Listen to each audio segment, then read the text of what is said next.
శ్రీమాత్రే నమ. జయ గురు దత్తాత్రేయ నమ. ఈ వీడియోలో మనం 2025 సంవత్సరంలో సంఖ్యాశాస్త్ర ప్రకారం 9వ సంఖ్య వారికి ఏ విధంగా ఉంటుంది అన్న విషయాన్ని మనం పరిశీలించే ప్రయత్నం చేద్దాం. 9వ తారీఖు అంటే మనకి ఏ నెలలో అయినా ఏ సంవత్సరంలో అయినా 9, 18, 27 ఇవి చాలా సూపర్ క్వాలిటీ కలిగినటువంటి సంఖ్యలు. ఎక్కువగా ఈ 9వ సంఖ్య కుజుడికి సంబంధించిందన్నమాట.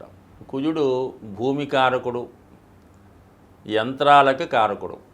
అందువలన ఈ 9వ సంఖ్యలో జన్మించిన వారు అంటే 9, 18, 27 అనుకోండి, ఎక్కువగా భూములకి సంబంధించిన వ్యవహారాల్లో రియల్ ఎస్టేటు, వ్యవసాయం, భూముల అమ్మకాలు, కొనుగోలు, భూస్వాముల కుటుంబంలో జన్మించడం, పుట్టినప్పుడే ఒక స్థిరపడినటువంటి కుటుంబంలో జన్మించడం జరుగుతూ ఉంటుంది 9వ సంఖ్య వాళ్ళు. అలాగే వీళ్ళు కుజుడు కారకత్వం వహించడం వల్ల టెక్నికల్ మెకానికల్ రంగంలో లారీ ఫీల్డు, ఈ బస్సులు, వాహనాలు అంటే ట్రాన్స్పోర్ట్ వాహనాలు అవ్వచ్చు, హెవీ వెహికల్స్ అవ్వచ్చు, ఎర్త్ మూవర్సు, బుల్డోజర్లు, ఇవన్నీ కూడా ఈ కుజుడు ఆధీనంలో ఉంటాయి. కాబట్టి వీళ్ళు ఈ రంగాల్లో రాణించగలుగుతూ ఉంటారు. అంటే మోటార్ ఫీల్డ్ అనొచ్చు, ఎర్త్ మూవర్స్ అనొచ్చు. ఇవన్నీ కూడా వీళ్ళు పెద్ద పెద్ద పారిశ్రామిక రంగం, వ్యవసాయ రంగం, అలాగే ఐరన్ మెటల్ ఇండస్ట్రీ, ఎక్కువగా వీళ్ళు మెకానికల్ ఇంజనీర్లుగా, కన్స్ట్రక్షన్ ఇంజనీర్లుగా, బిల్డర్స్గా రాణించగలుగుతూ ఉంటారు. అయితే సింగిల్గా 9వ సంఖ్యలో ఉన్నవాళ్ళు ఎక్కువ పవర్ఫుల్గా ఉంటుంది. వీళ్ళు ఏ రంగంలో ఉన్నా ఏదో ఒక రాజకీయ నాయకుడిని ఆశ్రయించి అతని యొక్క అభివృద్ధికి కారణమవుతూ వీళ్ళ సహకారంగా ఉంటూ వీళ్ళు పనులు చేసుకోవడం జరుగుతూ ఉంటుంది. కొన్ని సందర్భాల్లో వాళ్ళు సరిగ్గా మేనేజ్ చేసుకోకపోతే వీళ్ళే అధికారాన్ని చేపట్టి పరిపాలనా రంగంలో కూడా మారడం జరుగుతూ ఉంటుంది. అంటే వీళ్ళు మంచి కార్యకర్తలుగా ఉంటారు. కార్యకర్త ఒకసారికి నాయకుడు అవుతూ ఉంటాడు. ఆ నాయకుడి యొక్క పద్ధతి నచ్చినప్పుడు ఈ విధంగా వాళ్ళు అధికారంలోకి వెదగడం జరుగుతూ ఉంటుంది. అంటే ఏమాత్రం అన్యాయం జరిగినా ఇటువంటి రెవల్యూషన్ జరుగుతూ ఉంటుంది. ఈ 9వ సంఖ్య వాళ్ళు ఒకరిని జీవితంలో పైకి తీసుకురావాలన్నా, జీవితంలో అణగదొక్కాలన్నా, ఒక పెద్ద వ్యవస్థను నిర్మించాలన్నా, దాన్ని పాడు చేయాలన్నా కూడా వీళ్ళ చేతిలోనే ఉంటుందన్నమాట. ఎక్కువగా సైనికులు, పోలీస్ డిపార్ట్మెంటు, ధైర్యంతో కూడుకున్న వాళ్ళు ఉంటారు. ఒక బ్రిడ్జి కట్టాలన్నా, దాన్ని కూలదొయ్యాలన్నా వీళ్ళు కంపల్సరీగా ఉండవలసిందే. ఒక పని, ఒక ఆపరేషన్ పూర్తి అవ్వాలంటే 9వ సంఖ్యలో పుట్టినవాడు అందులో ఆ డిపార్ట్మెంట్లో ఆ గ్రూప్లో ఉంటే ఆ పని ఖచ్చితంగా సక్సెస్ అవుతుంది. ఇది ఇతర రాష్ట్రాల మీద అంటే ఇతర దేశాల మీద దండెత్తే సైనికులకు కూడా ఇది వర్తిస్తూ ఉంటుంది. 18వ తారీఖులో జన్మించిన వారు 1, 8 అంటే ఇది ఒక విధంగా చాలా లౌక్యంగా ఎదటవాన్ని లొంగ తీసుకొని వీళ్ళ యొక్క సామ్రాజ్యాన్ని స్థాపించుకునే విధంగా ఉంటుంది. అంటే స్వభావసిద్ధంగా 1 సూర్యుడు, 8 శని, స్వభావసిద్ధంగా ఇద్దరు శత్రువులు. అయితే వీళ్ళకి మంచి లౌక్యం వల్ల ఎవరిని ఏ విధంగా లొంగ తీసుకోవాలో లొంగ తీసుకొని జీవితంలో పైకి రావడం జరుగుతూ ఉంటుంది. వీళ్ళు ఎక్కువగా గవర్నమెంట్ సర్వీస్లో సబార్డినేట్ ఉద్యోగాల్లో రాణించగలుగుతూ ఉంటారు.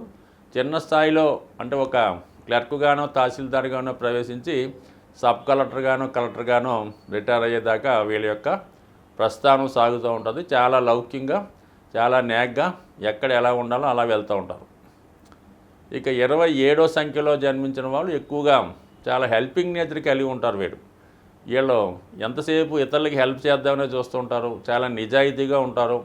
ఏ రంగంలో ఉన్నప్పుడు కూడా అందులో నిజాయితీ పాటిస్తూ ఉంటారు అన్నమాట. అలాగే వీళ్ళ కింద పనిచేసేవాడిని బాగా చూసుకుంటూ ఉంటారు. ఒక హెల్పింగ్ నేచర్ ఎక్కువగా ఉంటుంది. అయితే వీళ్ళు స్వదేశంలో కన్నా విదేశంలో బాగా రాణించగలుగుతూ ఉంటారు. ఎక్కువగా దూర ప్రాంత ప్రయాణాలు కూడా చేస్తూ ఉంటారు. ఈ విధంగా ఉంటే ఈ సంఖ్య వారికి కొంతవరకు ఈ సంవత్సరంలో 2025లో ఎక్కువగా ఇన్వెస్ట్మెంట్ చేసే అవకాశం ఉంది. ఏదో ఒక స్థిరాస్తి కొనడం కానీ, కొత్తగా వ్యాపారాన్ని ప్రారంభించే అవకాశం ఉంది.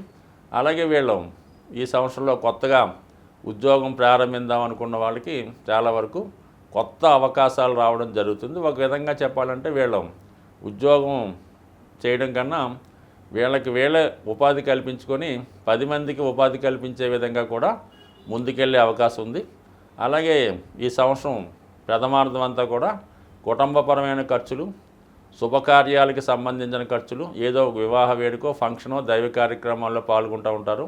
అయితే వీళ్ళు ప్రథమ భాగంలో ఎక్కువగా ధనాన్ని సంపాదించినప్పుడు కూడా దాన్ని దాచుకునే ప్రయత్నం చేయరు. ఏదో ఒకటి కొనుక్కొని ఆస్తుల్ని పెంచుతూ ఉంటారు. లేదంటే ఏదన్నా ఎవరికో ఒకరికి వాళ్ళ అభివృద్ధికి ఖర్చు పెడతా ఉంటారు. అంటే ఏమైనా ఎలక్షన్లో పోటీ చేస్తే వీళ్ళు డబ్బు ఖర్చు పెట్టి వాడిని నెగ్గిస్తూ ఉంటారు.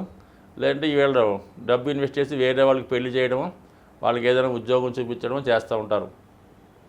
అదే ద్వితీయార్థంలో మాత్రం వీళ్ళు కొంతవరకు విదేశ ప్రయాణాలు కానీ, అలాగే కొత్తగా వ్యాపారాలు స్టార్ట్ అయ్యే అవకాశం ఉంది. అలాగే వీళ్ళ జీవితంలో ఈ సంవత్సరం మరి ఒక కొత్త వ్యక్తి పరిచయం అవడం ద్వారా వాళ్ళ యొక్క గైడెన్స్ ద్వారా కొన్ని విషయాలు తెలుసుకొని జీవితాన్ని ఇంకా ఇంప్రూవ్మెంట్ చేసుకునే అవకాశం ఉంది. అంటే 2025 దాని సంఖ్య కూడా 9 అవడం వల్ల 9వ సంఖ్య వాళ్ళకి చాలా వరకు ఈ 2025 కలిసి వస్తుంది. మరి జీరోలుగా ఉన్నవాళ్ళు హీరోగా మారే సంవత్సరం ఈ 2025 ఈ మన 9వ సంఖ్య వాళ్ళకి కలిసి రావడం. దాని తర్వాత వచ్చిన 2026 కూడా మరి అది నెంబర్ 1 అవ్వడం వల్ల అది కూడా వీళ్ళకి కలిసి వస్తుంది. అయితే వీళ్ళు ఈ 9వ తారీఖులో జన్మించిన వారు 9, 18, 27 వీళ్ళ మాత్రం ఖచ్చితంగా మరి 5వ తారీఖు, 14వ తారీఖు, 23వ తారీఖుల వాళ్ళతో చాలా జాగ్రత్తగా ఉండాలి. అటువంటి వారితో వివాహం చేసుకున్న, కలిసి వ్యాపారం చేసినా నష్టపోవడం కానీ మోసపోవడం కానీ జరిగే అవకాశం ఉంటుంది. అలాగే మరి ఎక్కువగా 8వ సంఖ్య అంటే 17, 8, 26 సంఖ్య వారితో స్నేహం చేయొచ్చు. కానీ చాలా వరకు చాలా డిలే అవుతుంటుంది అన్నమాట. బేగా ఫాస్ట్గా అవ్వదు. వీళ్ళ యొక్క వేగానికి ఎక్కువగా బ్రేకులు పడుతుంటాయి అన్నమాట. అందువల్ల ఏంటంటే వాళ్ళతో చేసినప్పుడు నిదానంగా వ్యవహరిస్తే అనుకూలంగా ఉండే అవకాశం ఉంది. అయితే 6, 15, 24 6వ సంఖ్య వారితో స్నేహం చేయడం వల్ల కానీ, వివాహం చేసుకోవడం వల్ల కానీ జీవితం చాలా మాధుర్యంగా ఉంటుంది. అయితే అతి లగ్జరీ వల్ల, ఏదో ఒక బలహీనత వల్ల ధన నష్టం జరిగే అవకాశం ఉంది. వీళ్ళ జీవితంలో 2 విషయాల్లో జాగ్రత్తగా ఉండాలి. ఒకటేమో ఫైనాన్స్ విషయంలో, 2 స్త్రీల విషయంలో వాటి జోలికి వెళ్ళకుండా ఉంటే జీవితం ఖచ్చితంగా సక్సెస్ అవుద్ది. వీళ్ళ ధనం పెరిగే కొద్దీ శత్రువులుగా మారుతూ ఉంటారు. దగ్గర బంధువులు కూడా శత్రువులుగా మారే అవకాశం ఉంది. అందువల్ల వీళ్ళు ఎంత ధనం సంపాదించినా కూడా కొద్దిగా క్లుప్తంగా ఉండాలి తప్ప ఎదుటి వారికి ఈర్ష్యపడే విధంగా ఉండే అవకాశం ఉంది. కాబట్టి సాధారణ వరకు కొంత సీక్రెసీ మెయింటైన్ చేయండి.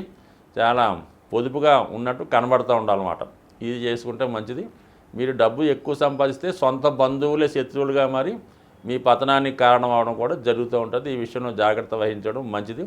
సాధ్యమైనంత వరకు ఎవరితో కూడా విరోధం పెట్టుకోకుండా ఉంటే మంచిది. ఈ సంఖ్య వారు పగడం అనే ఉంగరం ధరించడం వల్ల మరి ఏ రంగంలో ఉన్నా, ప్రమాదకర వృత్తుల్లో ఉన్నా, రియల్ ఎస్టేట్ రాజకీయ రంగంలో ఉన్నా పగడం వీరికి బాగా కలిసి వస్తుంది. అది బంగారంలో ధరించడం వల్ల మంచిది. అలాగే 9 ముఖాల రుద్రాక్ష ధరించడం వల్ల జీవితంలో విదేశ అవకాశాలు, మంచి నడవడిక, మంచి ప్రవర్తన జరిగే అవకాశం ఉంది. 9వ సంఖ్యలో జన్మించిన వారు విద్యార్థులకి వాళ్ళ పెద్దవాళ్ళు కంపల్సరీగా వీళ్ళ మీద పర్యవేక్షిస్తూ వీళ్ళ స్నేహితులను జాగ్రత్తగా అబ్జర్వ్ చేసుకుంటే జీవితంలో వీడు మరి ప్రారంభంలో ఎడ్యుకేషన్ ఇబ్బంది పడినా దాని తర్వాత మంచిగా వచ్చే అవకాశం ఉంది. ఈ రాశివారు నిరంతరం సూర్యభగవాన్ని ఆరాధన చేసుకుంటూ హనుమాన్ని పూజించుకోవడం వల్ల జీవితంలో సక్సెస్ వచ్చే అవకాశం ఉంది. వీళ్ళకి అనుకూలమైన రంగులు ఆరెంజ్ కలరు, రెడ్. ఆదివారం బాగా కలిసి వస్తుంది. గురువారం కూడా మంచి రోజు. శనివారం అవాయిడ్ చేసుకుంటే మంచిది. స్వస్తి.